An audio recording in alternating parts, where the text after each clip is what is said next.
Hey, folks, welcome back. This is the UX+1 podcast, and we are on episode number 2. Today, we are talking about formal education. What does it take to learn user experience, product design, user research, content design, going to universities, checking out certificate courses, and of course, love them or hate them, the boot camps. Let's see what we've got in store today. Let's go.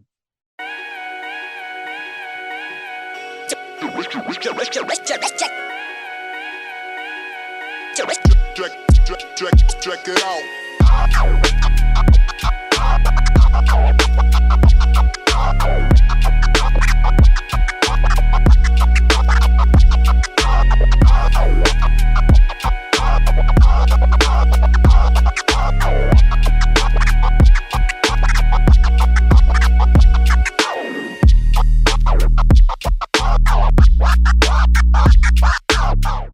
If this is your first time joining us, welcome. On this show, we discuss various topics under the umbrella of user experience and product design. And we have a very special format to this show, and that is who we've invited as our plus one. A plus one is our guest. These are the folks who are having some difficulty in their UX career search. We take a look at their materials, like their resume, their portfolio, and we give them some expert advice and help to get them past their difficulties, get them past their challenges, and hopefully see them higher. And a very quick thing to point out, if you are listening to the audio stream of this podcast, please note that we do have the video version that is on YouTube. You can find that at uxdesignjob.com/podcast. We have the video version in case anyone wants to follow along with the guidance that we are giving our guests as we go through their resume and portfolio. So just want to make sure everybody knows that. If you're interested in appearing on our show, we'll have some information on how to do that at the end. Until then, let's get into today's show. Antonio, what are we chatting about? We are going to be talking about education. So boot camps versus formal education. Right. Good topic. Actually, kind of a controversial topic. This is not an easy answer for a lot of folks. So I can speak from kind of a generalized perspective. So I've not attended what we consider a boot camp today, and I went through some college. And I'd like to kind of preface what I'm saying in that I am, there's a lot of vitriol against boot camps in general. Honestly, I think a lot of that is warranted. A lot of that hate is kind of fair. I personally am not anti-boot camp, like not from a complete whole standpoint. There are a lot of problems with a lot of them. There are a lot of problems with most of them, to be honest with you. And I think there's a better use for the investment that folks put into boot camps. But if you know absolutely zero, right? If you have no idea about the first thing to do or where to start when it comes to learning UX as a discipline, boot camp is not a terrible option. When it becomes a terrible option is when you go in with the assumption that once you complete your course or you graduate, as it were, that that you may be ready to step into the field and get a job, right? That's a very dangerous perspective to take. And even in that, there are less expensive ways to go about doing it if you know zero. And one of the reasons I tell folks that I'm not really anti-boot camp is, when I went to school and I got my associate's degree, I went to what we consider a non-accredited college, right? And I was there for 18 months and I got an associate's degree in computer information systems. And it was very focused on learning computers and computer programming, right? At the time, we called it technical school, right? But in today's world, if I did the same thing all over again, we would call that a boot camp. So it's the approach is kind of the same, and the value that you will get from it is also kind of the same, right? It's much more about the time you put in outside of the boot camp as opposed to what you get within it. Antonio, what's your take on? I think a lot of similar opinions on that. I think the thing that scares me about boot camps is a lot of them come with this guarantee of a job. And I know when I was first getting into UX, I of course came across boot camps and I was like, wow, 6 months and they like coach you and help you get a job and all that kind of stuff. But really that's not really the case. And there's a lot of kind of strings attached to that. I don't think boot camps are necessarily bad. I think the way that they're marketed and advertised and sold and packaged is bad. I feel like people who run these boot camps, the organizations that run these boot camps are kind of taking advantage of the sort of boom in the UX industry and trying to get people in there. There's something to be said also about kind of going to school, going to college, because it provides you with a lot of valuable skills like research, critical thinking skills, accountability skills. A lot of maturing happens. A lot of things that will help you in your UX career, but that's not always an option for everyone. So if you're in high school listening to this, or you are, in your early 20s, and you're thinking about college versus something else, like something you can afford, if it's viable, I would go the college route if I were in that person's shoes. That's a different story for someone who might be 35 looking at getting into UX. That's a big investment for someone. What do you think, Crystal? I actually love what you both said, and I want to add to your comment about the boom in the UX field.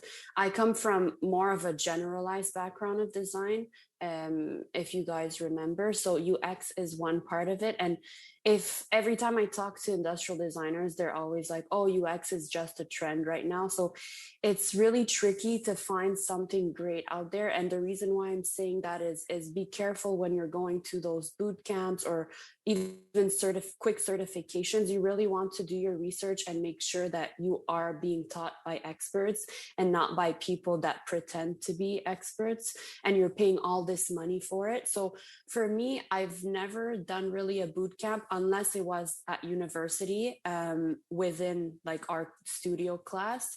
But to go and do a boot camp and pay, I'd really have to do research, unless it's a top UXer that I follow and I've been dreaming to work with. That's a whole different story. So I would definitely add to your point that education, yes, it's key. Also, you do have those experts that are at school. They're qualified. They're teaching you the fundamentals, and they also teach you, the critical thinking, how to problem solve, and how to use design methods to come up with different solutions. So I definitely think it's a tricky thing. And I'm going to add something to that. I would almost prefer, let's say I don't know, if you're listening, you're around the same age that Antonio said, 35, I would say try to do an internship. Internships are really on the field. They are almost like a boot camp, and you are in the field with experts, and you're getting that experience as well. I don't know what you guys think about that. I'm going to leave it at that. Yeah, I think the age thing is another pretty important key. I'm glad y'all both brought that up, because pretty much every boot camp will advertise like a part-time track, right? And they really, really market that for folks who are like older, or who maybe have jobs already or have families, right? And so they say, oh, you just attend, a couple hours a week, right? And I get the thought behind that, but I also think that is probably one of the more dangerous paths to get behind, because if you can't commit to the time, like if you're getting into a bootcamp part-time and you're saying, I can only do this part-time, I only have enough time to do this part-time, then the time that it takes for you to really apply what you learn, it's going to be twice as difficult for you, right? Because the folks that I've seen who do well coming out of boot camps, they do well outside of boot camp, right? So that they put in the time that they're expected to inside the boot camp. And when class is over, they're doing their own experiments, right? They're putting together their own projects. They're volunteering. They're going after freelance work, right? They're putting in time outside of class. And to me, that is absolutely necessary. And if you're joining a boot camp with the assumption that I only have enough time to do this a couple hours a week, you are going to struggle twice as much than what you already normally would, because you're not putting in that time for experimentation and to really put in the extra time to be able to refine some of the stuff that you're learning. So I wanted to put that out there. It is possible that, it's not impossible for folks to come out of boot camp and really flourish.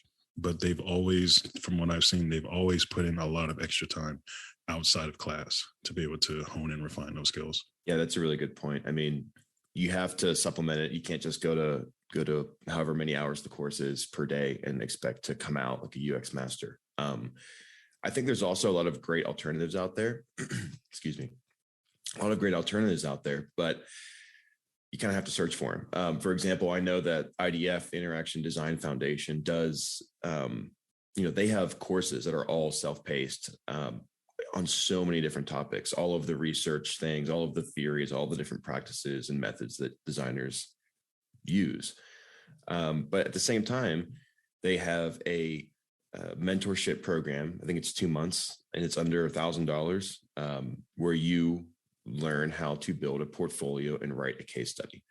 And for me, that was always kind of the hardest thing, getting into UX. And that's one of the things that these boot camps also talk about. Like at the end of it, you're supposed to come out with a portfolio with like 3 case studies or whatever.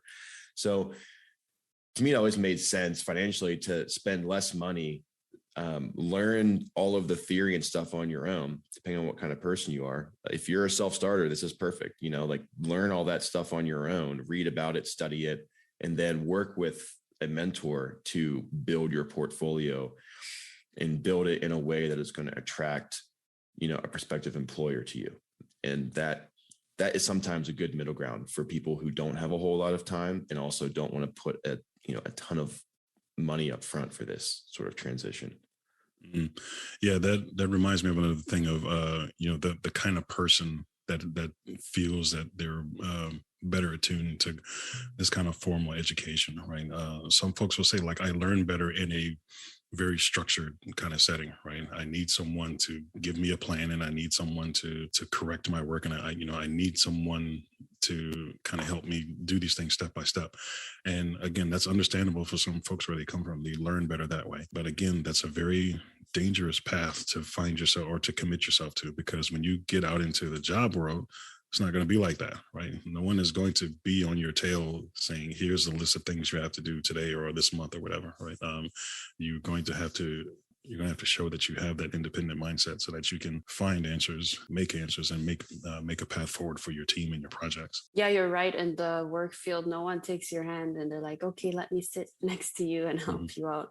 No matter how much you learn, like even for myself, speaking for myself, I always learn something new every day. Every organization has their own structure, their own theories. At the end of the day, it does revolve around the same fundamentals and principles, but everybody does their own thing. So it's a constant learning curve, I feel, in UX. What do you guys think? Yeah, that's true. And there's also the perception from the other side of the table, right? From the hiring side. There's a reason why some of the best perceived layouts of a resume has your education way at the bottom, right? It's because it's deprioritized for a reason. And that when hiring managers, especially from a design perspective, right? Your educational background doesn't go as far as being able to show your ability, right? And a good way to think of that is when I'm sitting down with my manager, or we're sitting down and we're going through resumes and we're going through portfolio, we don't look at the resume and say, ooh, this person went to design lab. This is going to be good, right? We're not expecting that, right? We don't say, ooh, this person, went to Harvard as an undergrad, right? This should be an excellent portfolio. This should be an excellent, candidate. We don't go in with that perspective, right? Everyone is at the same level playing field when it comes to showing what your abilities are. Your education might play into that, but your education is not a flag for that, right? It doesn't mean your education doesn't equate to the kind of work that you can show. Yeah, and I want to add something to that because, if you guys don't know, I'm from Canada. I'm not in the States like Corey and Antonio. So it's a bit different here, but not really. I graduated from a well-known program in industrial design, and actually companies here look for if you graduated from there. But despite that, it doesn't mean that you're going to get in. Like even if you graduated from the best program, it doesn't mean that you're the king and queen of UX. Like you really need to show that what you're able to do and how you brought that together. So I'm just adding a twist to what Corey said, but yes, it can help if you graduate from Harvard, but doesn't mean anything. Yeah, at the end of the day. Yeah, and I'm really glad you said that, because there are going to be differences from, I would say, from region to region and country to country. I'm glad you pointed that out. Yeah, Crystal has told us a few times that she's French. I still don't buy that. I don't buy that. I don't buy that for a second. I'm pretty sure that accent is from rural deep South Arkansas or somewhere. Where? I don't even know where that's from. That's funny. Oh, it's funny. I think also the thing about boot camps is I've never been in one, so I may be misspeaking here, but I feel like the soft skills that are so important for UX designers to have, things that can't really be taught in a classroom or by reading a textbook, don't get emphasized. They spend a lot of time, I think, on visual aspects, or just you get almost like a crash course in the theories or the crash course in how to do user testing, but you don't really get to deeply interact with users and empathize with users. And there are so many ways into UX, and one of the things that I always thought was maybe beneficial for young people starting out, trying to get into UX, having a hard time getting into UX, is looking for an entry-level position as like a customer support specialist or something at a tech company, and then take UX courses. Maybe the company you work for will help you pay for those UX courses, sign up for IDF, learn the theories. But if you're working with users, if you're on the support side of things and you're listening to users' problems and you're hearing about everything that is wrong with the software, you're going to empathize. You have to be empathetic in order to work with users when they're frustrated, when they're angry, when they're upset that it's not working the way they expected it to. It gives you sort of a perspective of what things look like after they've been developed, after they've been released, and what they're like, what it's like when they're in the hands of the user. And that almost gives you more fuel to say, okay, I want to be a designer and I want to stop these support calls from happening in the first place. And it kind of gives you a different perspective. I only say this because it's the world that I came from, and it helped a lot for me to leverage that when I was going into design. I thought, what can I do to leverage my current experience? And it was that empathy factor. And a lot of places that I interviewed with, empathy is huge. When I look at job posts, empathy is a really big thing. And it's something that is not really teachable in a classroom. It's kind of learned experience. You have to open yourself up to it. I don't know. What do you guys think about that?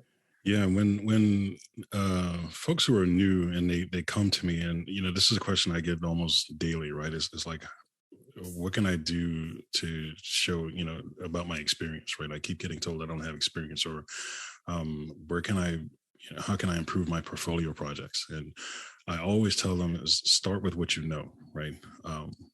Do you have a job right now? It doesn't matter what your job is, but tell me about some of the work that you have to do in your current job. What are some of the processes that you have to do to get your job done? What are the how are your customers impacted, by your company? It doesn't matter if you interact with them specifically, but just tell me about what it takes for you to do your job, what it takes for your colleagues to do their job, what it takes for your customers to do, what it takes for them to be able to get what they need from your company's business. You can identify flaws and inefficiencies throughout any of that, right? And that's the kind of thing that you can take on as your own personal project.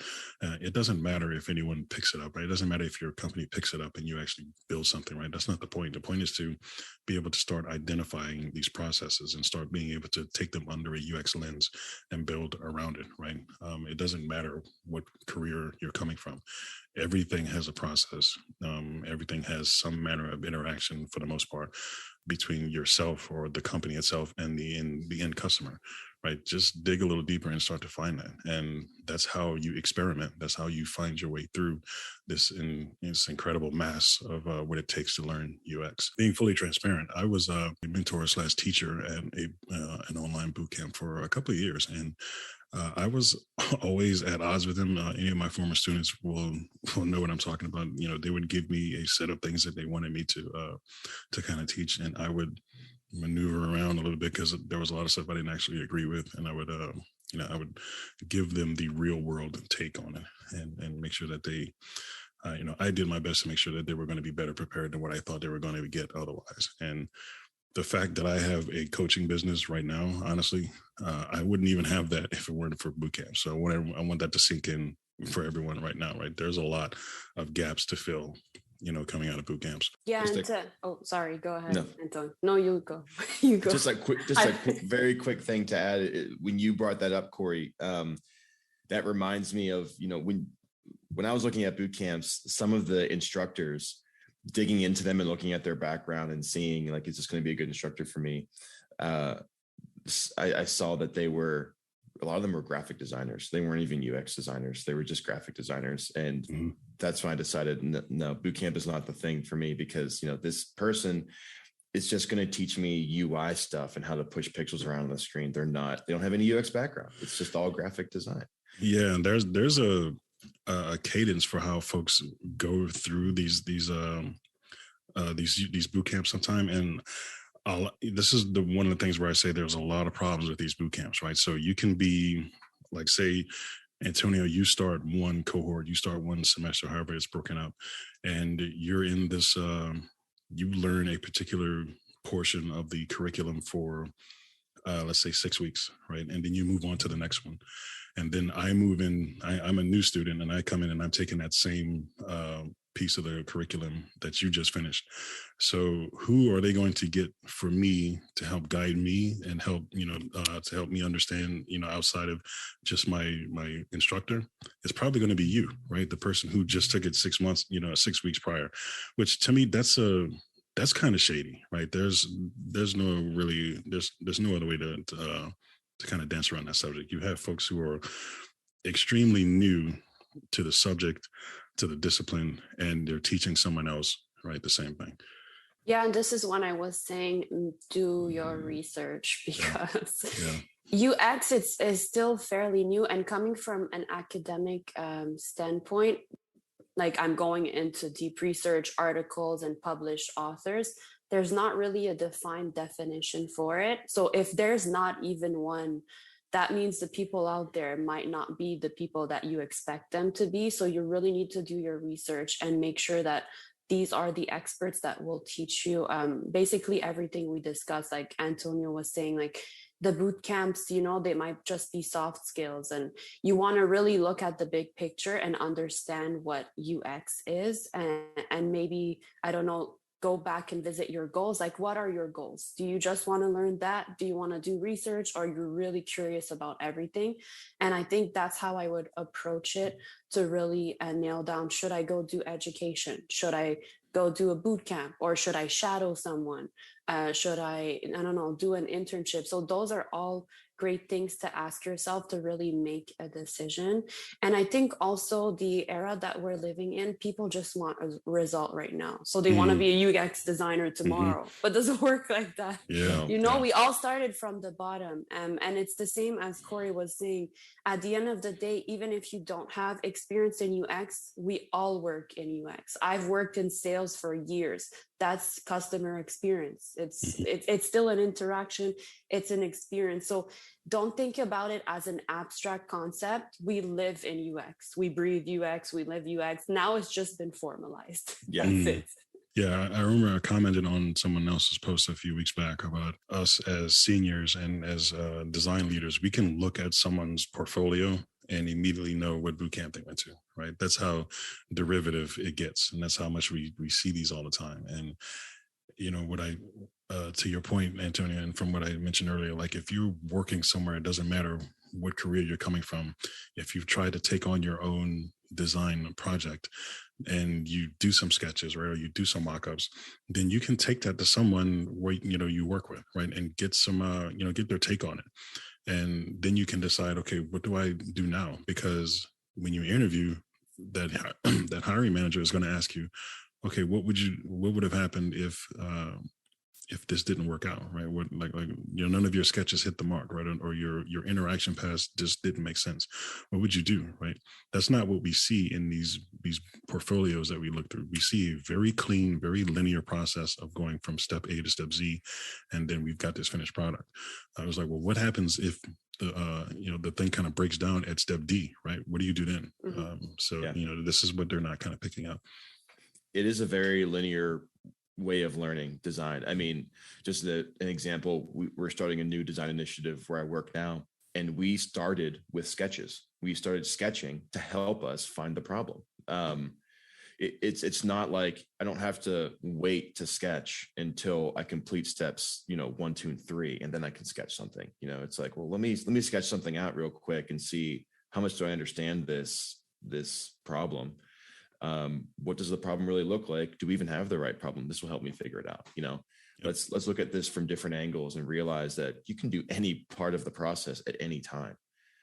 But sometimes these courses kind of teach you it's like it's a this, and then it's this, and then it's this, and you can't do this until you do that. Right. That's not really the case. It's much more open-ended. Yeah, and in the design world, like any field, designing is not a linear process at all. Like, just adding to both what you guys say, obviously you start with the background information and the research, but you're not going step 1, step 2, step 3. Unfortunately, that's what we were taught at school, like early ages. If you want to write something, you write the outline, and then it's the draft, and then you go into writing the actual story. But design doesn't really work that way. So I think it's an issue with us relearning and understanding the theory and the concept behind it. But yes, if it's taught wrong, then that's what they know. And it goes the same for if you want to choose a university or a college or anything you want a certification, do your research. There's a lot of programs that you learn hands-on. Like where I went to school, I learned to collaborate since day one. We had techs, we had developers, we had guys at the machine shop. So it was a constant collaboration. I felt like I was working at a company for 4 years. So that's why I'm saying, if you want to brag about your degree, tell me what's different about it. It's not you sitting in a class and learning theories, but if you tell me I've worked with guys at the machine shop, let's say you're in product design, I've worked with, I don't know, like researchers, I've worked with people from different fields, then I understand that you're able to communicate and collaborate together.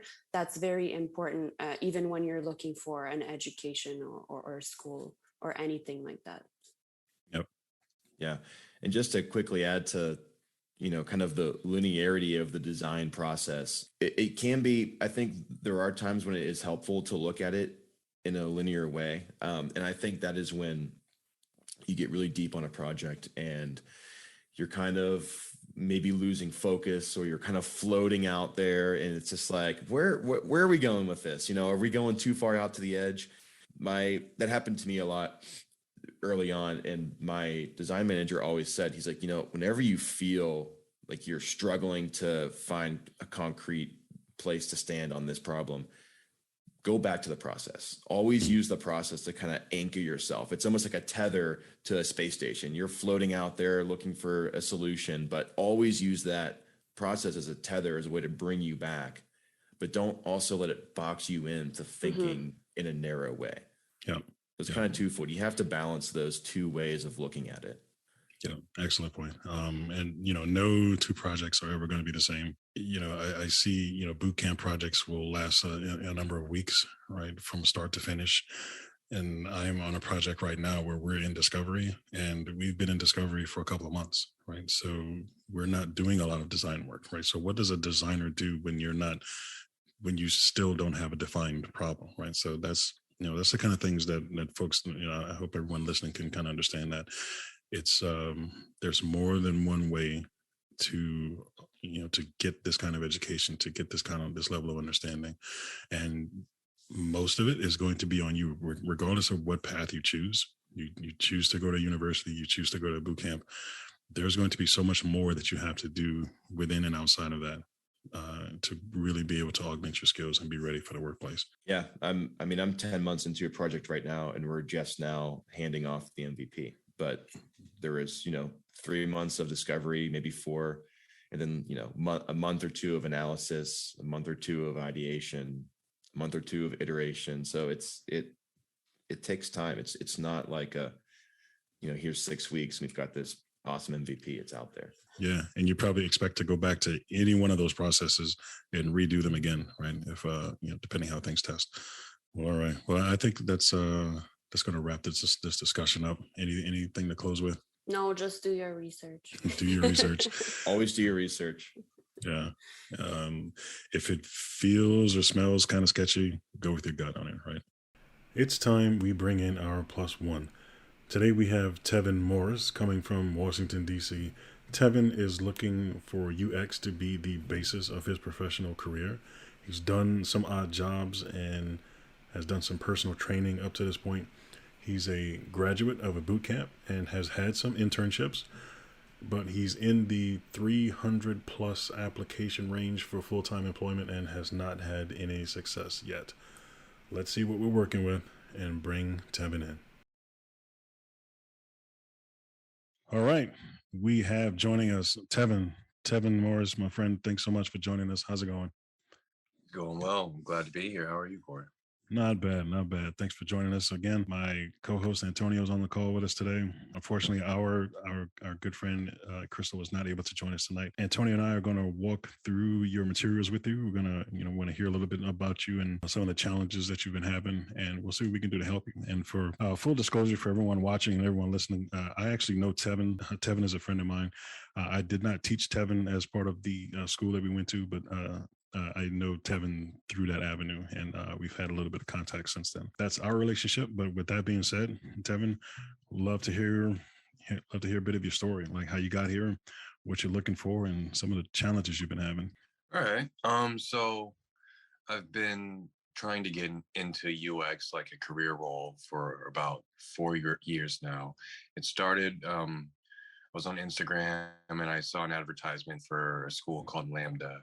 So they were offering a UX program for free, which they pay you you pay for once you've received a job. So I took that offer, and the classes were a bit, I guess you could say, like they weren't up to par with what they were trying to teach. Like they weren't ready to teach the knowledge that they were trying to share. Like they didn't have that available. So a lot of the teachers were actually learning at the time while they were teaching the students. So it was like really backwards. Yeah. Just to interject one more time, I did not teach Tevin. Right. So Tevin wasn't in my class group or my cohort. Just want to make sure everyone's clear on that. Good disclaimer. But that's par for what we've heard for a lot of boot camps, right? Is a lot of times the cohort that was just ahead of you ends up being a lot of the quote unquote teaching group for the group behind them, which is, there's a lot of things wrong with that. It was really ridiculous. In the interim, while I was doing that and realizing that I wasn't getting the education that I needed, I went to the Interaction Design Foundation. And then also I went through the Google UX Bootcamp. And that was silly as well. That was kind of like, it's kind of like, you're grading amongst your peers. So I guess like I'm back at Lambda all over again. So that brings us to today, right? What's this? How's your job search been going? And tell us a little bit about it. So recently I've been applying, just on different job boards for entry positions, because that is where I find myself now, or where I feel like I have a competitive advantage, let's say. And I've had a few interviews. I've had about 5 interviews this past week, mostly with recruiters. It hasn't really moved past, none of them have moved to the second stage yet, some of them were actually just first rounds. And okay, as a recruiter, we're going to post to the job board and then we'll let you know what happened. Waiting to hear back on a couple of those things. I actually had an interview today with Brooksource, which was hiring an entry level, but I was unable to take the call because I work 2 jobs, and the job I was working added more routes to my loads. So I got off 2 hours later than I was supposed to. So I couldn't even have that interview. Have you gotten past the first screening at all in the last couple of months or so? Yeah, the furthest I've made it to the last round with a few different companies, typically being beat out by, and I quote, someone with more experience. Me trying to play catch up against people that I feel are, have been doing this much longer than me. I mean, generally, if you're starting to progress, like all the way to the last round, to be told that you don't have the experience, then something broke down somewhere, right? And it probably wasn't your experience. It was something that they liked more about the, I mean, it could have been experience. Right. Don't get me wrong. It could have been the experience, right? But there was something, probably someone more personable about that other person that they just liked a little bit more. And no one goes all the way to the last round, like if it's 2, 3, 4 rounds of interviews, to be told you don't have the experience, right? That's generally just not the case. Yeah, sometimes it just comes down to you have two people in the last round and who's the better culture fit, or who jives better with the hiring manager. Like it's silly stuff at that point. We took a look at your resume and your portfolio, and we honestly saw a lot of wholesale changes that you probably need to do to your portfolio, but that doesn't mean for you to go in tonight and make wholesale changes on your entire portfolio, right? I want you to keep applying, keep doing what you're doing, because, if you've been having some success and you've had some people call you, we don't want to shake that jar a little, too much at one time. You know what I mean? Right. Gradually. Yeah, exactly. All right. So I'm going to do a quick screen share. Actually, let me check one thing.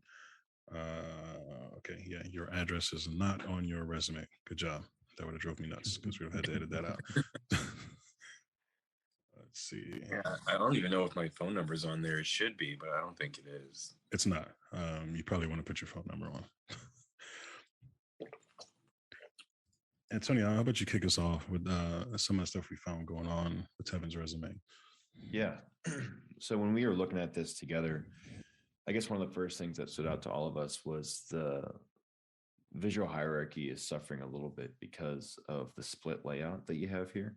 Right now, we're reading from, left to right. I'm looking at, when I pick this up, I want to look at the jobs, the job descriptions, see what you did, how you did it, and what the result was.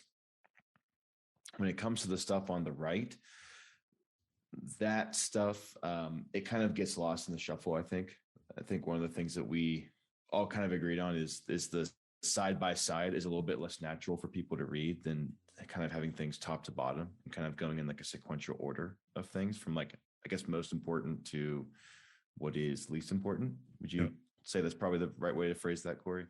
Yeah. And it's like your resume, kind of the same way as your portfolio, should kind of tell a bit of a narrative, right? Yeah. So you've got your name, top left, that's fine. And then what else about Tevin, right? We just go straight into your experience, right? So there's nothing to kind of set that up, right? So a short but very powerful and concise summary would be great, before you go right into your experience. Your education should always be at the bottom, right? That's always something you want to kind of deprioritize, especially in design, right? If you're going to be a professor somewhere, that's different.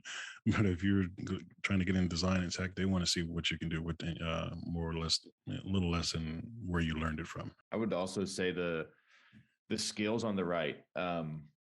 It's good to kind of show some of what your skills are and what you can do, but there's a lot of stuff there, and a lot of that stuff takes a long time to learn and actually kind of master it. So at this stage, if this is your first design job and you're coming out of an internship or something like that, a lot of hiring managers are kind of scratch their heads and be like, information architecture. Wow, I don't even know how to do that. And that's going to be something that, I get why people do this. Like, you want to make sure that your resume is not being chewed up by an ATS, right? You want to make sure that you're capturing those right skill points. A better way to approach this would be to kind of categorize a lot of these things that are the same, right? Like this usability testing, contextual inquiry, that stuff can kind of be rolled up into UX research, as sort of this broad topic. And then you can say, as part of your jobs over here, as one of the points that you did usability testing for X to do Y or something like that, right? So you roll it into your achievements and the stuff that you did in your experience, rather than listing them out as this, super long list of goals. I mean, super long list of skills. And I think too, one of the things to be aware of is typeface. Your fonts, you want them to be just not stylized, very, very easy to read for anyone. Even if someone needs to put it through a screen reader, if they have a disability, you want that to be very, very easy to read. One of the things that stood out to me first when I looked at this was education and experience. Whatever font you're using there, the N looks like an M to me. So that's just a little bit of a tiny nuance that can be resolved with just using a pretty standard, cleaner typeface. That's another thing I always like to caution folks around. Like, green in and of itself is really difficult to use, especially against white. I mean, unless you've got like a super, super dark green, which starts to skew towards brown and sometimes black and such. Green is just difficult to use from a accessibility standpoint. Color in your resume. I don't have color in my resume. Just the clear division of hierarchy between font weights. UX designer here is smaller than freelance right next to here, right? So that bit of a change where you have something small then big, where it really should be something big then small, right? If you're following kind of basic CSS patterns, this is backwards, so to speak, right? This is one of those things where when you have a design manager who has a really, really discerning eye, and honestly most of us do, they'll catch this, right? And then it's not like they're taking points off, so to speak, but you start to kind of dig this hole that you have to dig yourself, that you have to kind of climb out of, right? So it makes the design manager think, am I going to have to go back through the UI and fix these things if he starts doing this in the UI? Is it going to, is the development team going to pick up on that and put those things in our software? Like little things like that, you don't want that to even get inside their head. Now, good stuff, which I honestly don't see a lot of people doing. I wish they did, right? You kind of outlined what the company does. Yeah. That is fantastic. So many people don't do that. And I harp on a lot when I do my own coaching, right? When you have Eco Soap Bank, right? Or Needy, if that's how you pronounce this, no one knows what that is, right? No one knows what these companies are, what they do, right? So orienting where the company's industry is, right, helps them understand the impact of the work that you did there. So that's an excellent addition that you did there. Another thing that I liked about this is the descriptions that you have here for each job title. You're putting metrics, you're putting numbers, you're putting results of things in here. Like conducted user research with 20 plus online participants to determine the most effective device flow, reduce digital tool switch time by 5 seconds. That's great because you're showing outcomes. You're showing your work made a difference. It made an improvement, did something. Yeah. It's not vague. Right. Yeah. So keep doing that. Yeah. And the content of these themselves, this is great stuff. This is great. Like I would say you don't need to change any of this, right? Any of the bullets that you have, right? This stuff it's fantastic. Yeah. No, it's just small tweaks, man. Yeah. Back one more time on the skill stuff. If you aren't intimately familiar with something, don't put it on here. Like, I mean, like for having stuff like After Effects and InDesign and Premiere and HTML and Python and that kind of stuff. If you are not a superstar at it, you don't need to include it. You don't want to be called out on it, for one thing, and the other thing is it's just extra space that you're taking up that you really don't need to. And the leaner you keep your stuff when you're trying to get that first design job, the easier time you're going to have. Keep it focused and lean so that the hiring manager knows exactly what it is you intend to do. As just a quick question, since I'll be moving away from the split design, I should just stack this stuff at the bottom, or? Honestly, the way that I have always had my resume was that you have your name, your portfolio, and your email, your phone number, a summary or a quick summary paragraph, 2-3 sentences, and then you go into your skills. And skills are kind of my skills were broken up by category, right? So I have my design skills, I have my tools, and then I had my development skills, right? And then that was it. And then I go straight into my experience, and then following the experience is education. Again, we want to reiterate. This is a damn good effort for your resume. All right. So next we're looking at your portfolio, and we had some notes for this too. First and foremost, your picture's looking pretty casual here, bro. All right. um, I'm very busy. yeah, you've got a lot of space between where where your website starts and where your work actually starts, right? So this kind of stuff you can deprioritize either to another page, like an about page, or below your project stuff. Right? Managers want to see your projects; they want to see your work first. There's some funny business going on with the way your site behaves from a functional standpoint, right? So these breakpoints get a little unwieldy. You did this in Webflow, I'm assuming. Yeah. Yeah. Yeah. So like here, I would gather that these fonts are too small to read from a mobile breakpoint. And again, these colors, like this is not going to pass accessibility. I'm almost positive of that. This blue against this white. If you're on a mobile device now, they have to go even farther to get to your projects here. The way you've changed, like when we get even bigger, it starts to get worse, right? Like we go, like I'm working on an ultra wide, and if someone has a wide monitor they're looking at, it behaves even worse. Webflow, and Antonio knows a bit more about Webflow than I do. Templates, is that right? Yeah, there are templates. Yeah, I know as part of your training at Lambda, they force y'all to do this by hand for some dumbass reason. I don't know why. When it just should have, you should not have spent more than a couple of days on this. And I know students who struggled for weeks and weeks to try and get this perfect, and stressed out about it. You have a link up here to your resume, but it looks like you did not get around to coding this anchor because it doesn't do anything. We saw it works on other pages. So yeah, and the home as well. They're both dead links. And just to add on to what Corey said, the sort of about me stuff, I think can go on a different page. I think when you get here, you can just say, hi, I'm Tevin, UX designer, and then boom, show me your first project. Like you want to get the hiring manager to that project as fast as possible because they have 30 seconds, if that they're going to give that. Like you're lucky if they're going to give this 30 seconds. So you want them to be able to click to that first case study. So they'll literally scroll to the bottom, see what they see. If something catches their eye, they'll spend more time on it. Right. But that's how that's going to work. Okay. Should I, obviously if I'm going to keep a picture, I need to change it, but should I keep the picture, or what do you think? That's up to you. I don't feel strongly one way or the other about it. I would just feel strongly about having this casual of a picture, right? So if you're going to put a picture, just go with like a headshot or something, a little, just, slightly more professional is all. And yeah, you've got a lot of different colors. You've got this blue, you've got this blue, you've got this green, you've got this blue.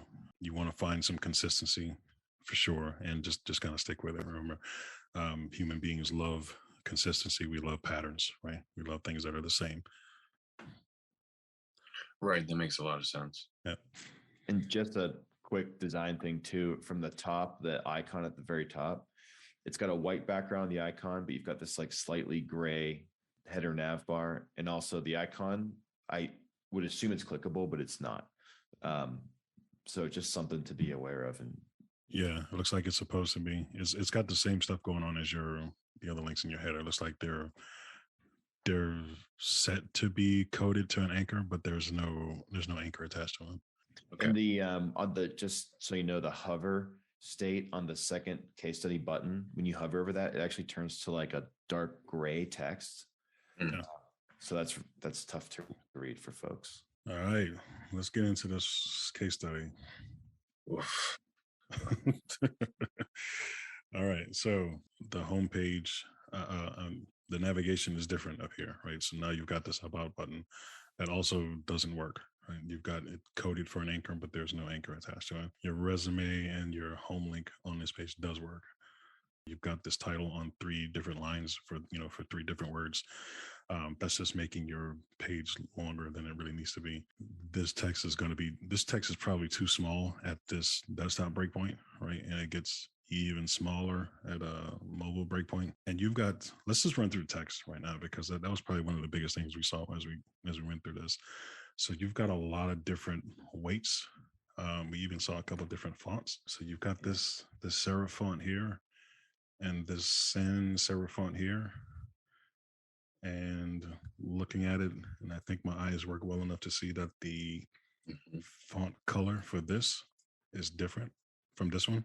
Yeah. Right. This one looks darker. And the size and lines above for type, client, project year, again, it's on 2 lines. Yeah. It doesn't have to be. Yeah. Mhm. And I get, I mean, this is the whole thing of, you know, trying to code this by hand, right? And you know, I'm sure you got it to a point where it's like, you know what, I'm sick of this. I can kind of understand this. So I'm just going to leave it alone, right? I get that. I get that. But the way around this is going to be to find a usable template and just stuff your stuff into it and let the template do the hard work for you. The breakpoints is really hard with that, and getting your padding, all that stuff right. So it's not worth the extra stress. Not just the color. It looks like, yeah, this is also sans serif font, and this is a different serif font. This is fine. Is this? We could use some breathing space in there, some padding and such between these things. And let me back up a little bit. This design process, right? This define, research, design, evaluate. I don't think you really need this. This is just one of those things that we, as design managers, and you know, us being on the hiring side, we kind of take for granted that you did have some kind of process, and we'll ask you about that. But to go so far as to explicitly state it here, and then we expect to see it right here, I don't think you really need to do that. Yeah. And just while you're on this portion right here, you say it's a nonlinear process, which is great because it's not a linear process. But when you kind of sketch it out like this and visualize it like this, it makes it feel linear. Yep. And it kind of screams junior. Yep. And it's not helping you because it's implied that it's just a part of your thinking already. And again, we've got so many different font weights and font styles and different fonts in here, right? So I would definitely, again, simplify this a lot.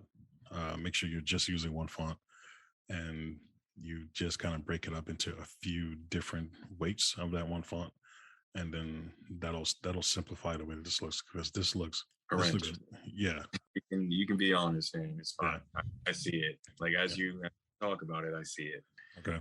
So you see all this now. This right here, where you've got this sort of scribbles to prototypes. I actually like this. Right.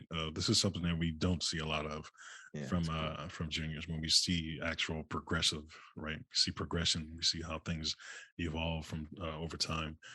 This is great. I would like to see. I think what would make this a little better is if you kind of call out like this is where you started, you know, and maybe even what led you to this initial kind of sketch. And then when you got to this point, like what informed going from this one to this one, right? What did you learn between these two? And then the same from this one, right?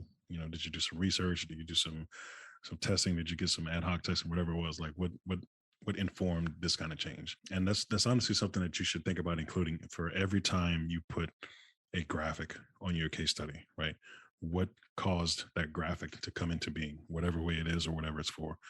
And that, like Corey was saying, that's such a cool thing that you did right there. But I would love to see it compartmentalized a little bit with context around it, because it took me a little bit to figure out what you were trying to show. And just going back to the amount of time that a hiring manager has, if you can call out what that is, it's gonna help you out a lot, I think. This, you don't need this graphic of showing you how your screens are connected. You don't really need that. This is okay. We felt like this title, you'll get some slack to do this once you've been working for a little bit, right? So I like the the personal, being a little bit personable in here. But when you're junior, err on the side of just keeping it clean and straightforward, right? Once you've been doing this a few years, you can take all kinds of you can start doing what you want when it start being a little more playful. Again, this is just one of those things where it's like, don't give someone any kind of ammunition to eliminate you, right? Because you'd never know. Yeah, just play it tight for now. Yeah, you'll get there, because if you see, I think you've seen my portfolio, right? I have all kind of crazy stuff online, right? But I've been doing this for a long time, and if people don't like it, then that's fine. I can work where I want to work, right? When you get there, when you get to that stage, then you can start doing stuff like this. True. Then at that point, you're really just attracting the people that you want to work with. Exactly. Yeah. The people who like this stuff, right? They'll call you. You just gotta get your foot in the door first. The screens that you have, like we're looking at here, for how the actual app turned out, and compared to again, your initial progression. This is fantastic, right? This is great stuff, right? And the app itself, this is some good design work, right? This is a good, clean design, right? Which is again something else that is hard to find when with folks who are at your level, right? Yeah. This is really good, clean mobile app design for sure. Again, but with your text taking up so much space here, right? This might be one of the few times I think I've seen where you've got these bullets where your other ones don't have bullets. So yeah, there's a lot to clean up with your copy approach here, right? Just because the inconsistency here from 0.1 to 0.2, we go from that big text with bullets to small text without, and lots of color again, lots of green. Yeah, and this is a great case study. I mean, it's a little long, right? There's some stuff that you can probably eliminate to get to the highlights of this a lot quicker. I think once you clean this up, this will be a really standout case study, like for someone who's at your level. And then again, so you've got 0.1 home screen over here on the left. You've got 0.2 gamification on the right, and then you've got this in the middle, which is a really, really odd place for this one. Right? Pick a side, like pick a lane and stay with it. Right? And then this one, this was that other weird little space. So everything else on the screen, use a trackpad, everything else on the screen scrolled the way that we'd expect. And then right here, when we got to this one, the copy for these screens, they stick for some reason, right? And these are the only ones that do that.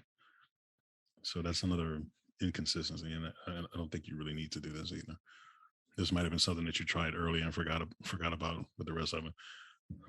Having final notes, having this impact, I would change this to say impact, right? I think that's a little better than final notes, right? And your lessons learned, that's great. Really good to include lessons learned. I don't know if you need to number them like this, but including them, what you picked up, what you learned to take away from it. Excellent. That's what we got. Questions on this? I know we threw a bunch of stuff at you. No questions. Can you just scroll down through slowly? Yeah. Let me show you. What do you think about that banner with the problem? Wonky, right? Yeah, I would say, because this is the only spot that you've done that. Your problem, I would say move that a little further up, right? Yeah. So before you start getting into the solution and stuff like that, definitely kind of frame what your case study is trying to solve. Your role, I'm not sure what your opinion is on this, Corey, but for me, I feel like the role could also be, I don't know if you need a paragraph for that, unless there's something specific that you want to talk about, but I feel like you could just say, this is what I did. Like your case study should be sort of outlining and backing up everything that you did and what your role was in this project. Yeah. I'm just trying to find ways to kind of free up as much space as possible and make this really tight and concise. Yeah. And I think once you get in and use, like you say, clean up the way that your copy is presented, that's going to streamline a lot of this by default. Honestly, I think if you don't do anything except that, this will be a pretty decent case study. Yeah, it'll look a lot better. Yeah. One other thing I forgot to mention is when you include screenshots, right, especially mobile screenshots or any screenshot really, be totally unafraid about your screenshots, right? Show your screens really big and really bold, right? These are clean. Like I can get a sense that these designs are really clean, but I can't get any context of what they're actually for or what they're doing, right? Because they're so small. I would say, I always tell folks, like, if you just want to show like the top, like I'm kind of hovering around this top half of the screen, right? So you can make the top half of the screen much bigger and much more legible, and people can get a really good sense of, okay, he's got his margins on point, right? He's got good spacing, he's got good affordance, right? We can make all that out with a bigger screenshot, and you don't always have to show the whole screen, right? You can cut the screen off and just show the top half or the bottom half or whatever is a good point of interest, right, to show, and that way you can get away with showing much larger screens than showing I'd rather see 3 or 4 big cut off screens than having 6 screens that I can't make out anything on any of them. And that's pretty true. I would say that's true for most of the time when you show a screenshot, especially like this looks pretty clean because there's nothing else kind of competing for space with it. Like these are okay. You could go a little bigger with them both. But you see how the bigger you have them, then we can make a little bit better sense of what the context is and we can really see, if your visual design skills are on point, right? Mm-hmm. You can also link out the things like if you want to scroll a little bit, Corey, to the prototype image, you're showing like the prototype sort of architecture here, but you could also just link to the prototype and just have someone go to your Figma file and then play with the prototype. That's always an option. And linking to things, if you want to show more detail and you really want to have it in there, link out to it. And if they're interested in it, they'll click on it. Yeah. One thing to caution about that though is if there's anything in there that you really want people to see, make sure it's here, right? Make sure it's on this page. Right? Absolutely. Yeah. Treat your resume and treat your portfolio like another design project. Think about your users who are going to be using this, right? Think about their circumstances. Think about the time that they have. Empathize with them. Think about where their headspace is going to be when they look at this kind of stuff. It's usually going to be in the middle of the day or late at night after a long day of work. Design your portfolio and your resume for that use case, for your users. Your users are hiring managers. And that's also a way that you're continuing to practice your design skills. Every interview, every time you go through this process, it's an iteration on this product that is yourself, really. My current manager and I, we're going through portfolios and evaluating folks to bring on where I'm working at the moment. And I got to tell you, it's brutal. It's brutal. When we pull these open, it's like we've got maybe a minute, right? And we need to know, okay, how good is Tevin's visual design? How well does he understand the business, right? Who did he work with? And, we're trying to figure out so many of these things, and we've got about a minute to do it. Yeah. And sometimes it doesn't take that long, right? I can tell you, like, knowing my boss, right? He would have pulled this open and he would have done this and probably stopped right about here and said, nope. And then that would have been it. Yeah. The same with me. We just went through a whole several months of trying to hire. And my design manager and I would get slacked a portfolio or a resume from HR, and we would open it up and take a look at it. And it's sometimes I wouldn't even click into the projects if they weren't readily available. And I've got Figma open, I've got Jira open, I've got all kinds of stuff open. I've got this portfolio here. I'm going to glance over at it while I'm doing my work for 30 seconds, maybe, and then close out of it if it's not eye-catching.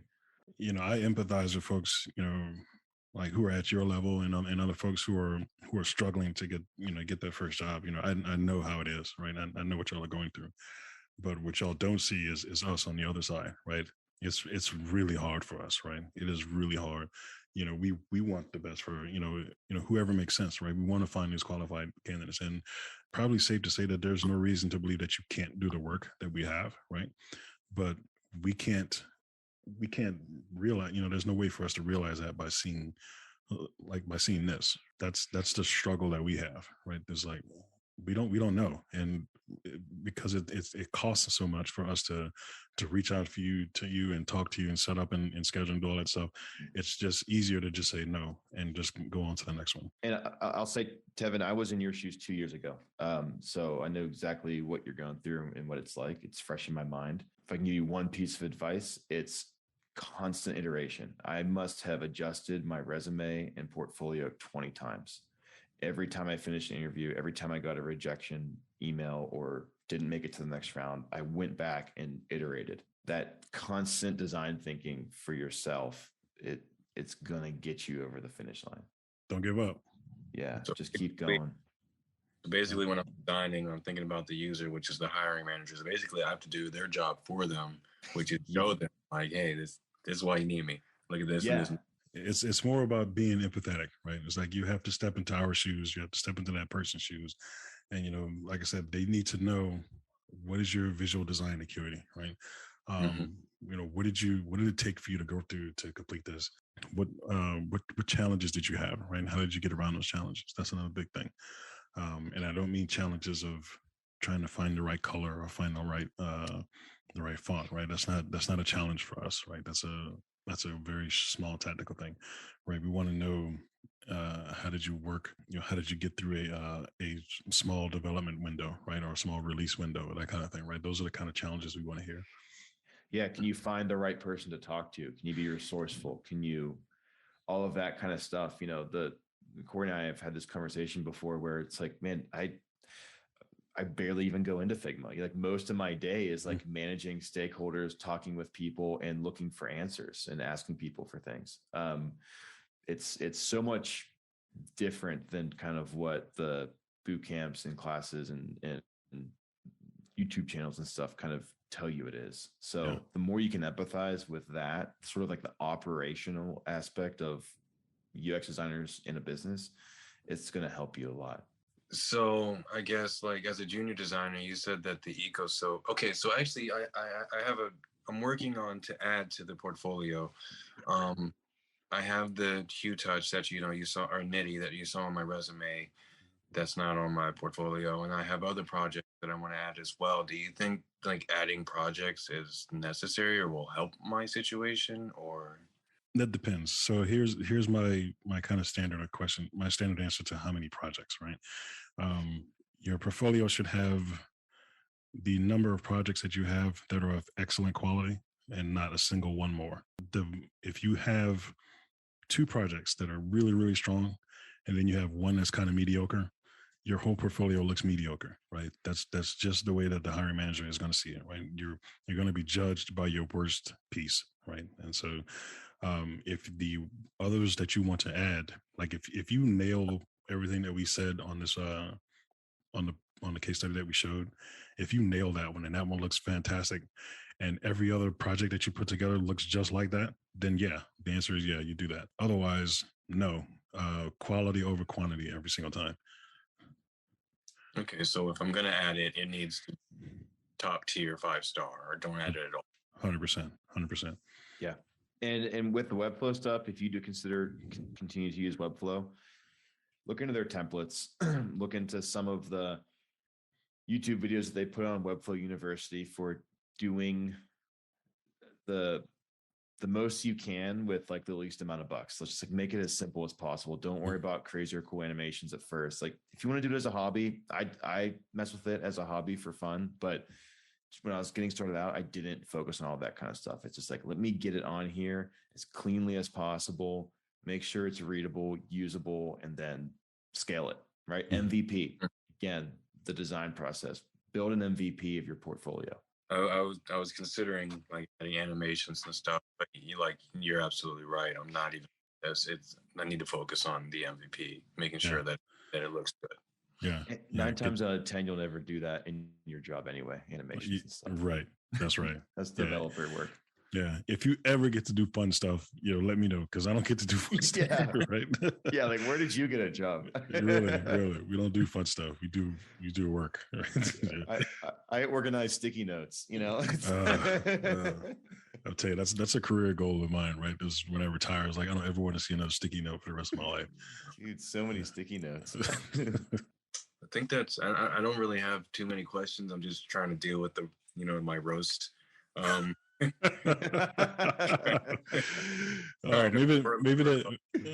that's what we'll rename the segment. I was gonna say, yeah, we're gonna roast. We're gonna roast, I guess. Maybe that's our new podcast. Roasting designers. Yeah, roast juniors and stuff. Yeah. Roasting juniors. Yeah.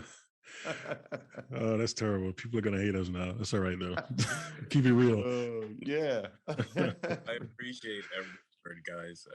It means so much to me that you guys take the time to do this. You got it. It's our pleasure, man. Yeah, man. Of course. Yeah. Well, we're gonna wrap this episode up. Tevin, thanks for being a good sport. Thanks for allowing us, into your materials. Thanks for being a part of the show. This is a really big deal for me. I appreciate you. I appreciate you being here. Yeah. Thanks a lot, Tevin. We really appreciate your time as well. Thank you, guys. All right. I'm glad you did it. I'm glad you guys did it. I don't know how I knew that you were going to do it, but I called it. Yeah, you did. Yeah. Tevin was the one that said, you know what, Corey should be podcasting. It was like, if only you knew. Yeah, this is what, like a year and a half or 2 years in the making. Is that right, Antonio? This came up a long time ago. All right. Well, that's going to wrap us up.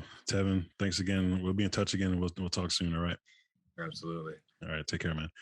All right, my friends, that is going to wrap us up for today. If you are interested in appearing on our show as a +1 guest, There is a form that you can fill out for the opportunity. That is at uxdesignjob.com/podcast. Again, that is uxdesignjob.com/podcast. Hope you've enjoyed this one. We appreciate your support, and please remember that no matter what you do, to always remember to include your +1. See you next time.